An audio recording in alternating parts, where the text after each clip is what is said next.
વખત યાત્રા શરૂ થઈ ગઈ છે।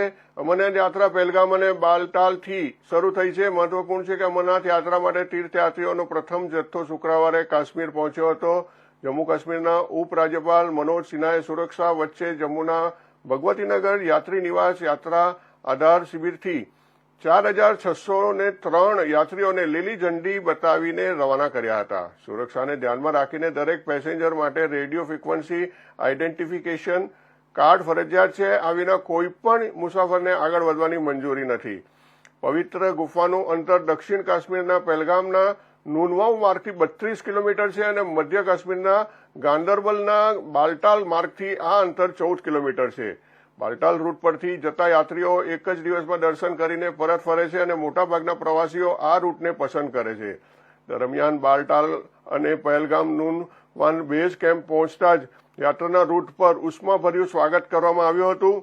બાલટાલ અને નુનવાવ બેઝ કેમ્પ પર ભક્તોએ ભજન અને કીર્તન ગાઈને સમગ્ર વાતાવરણને શિવમય બનાવી દીધું હતું।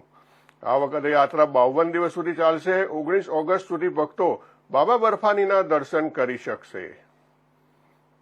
અમરનાથ યાત્રાની શરૂઆત થઈ જતા પ્રથમ જથ્થો આજરોજ બાબા બર્ફાનીના દર્શન કરવા પહોંચશે।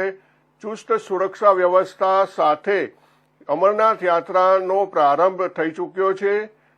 સમગ્ર યાત્રા 52 દિવસ સુધી ચાલનાર છે અને લાખો યાત્રાળુઓ આ યાત્રા દરમિયાન ભગવાન શિવના દર્શન કરવા માટે અમરનાથ ખાતે પહોંચશે।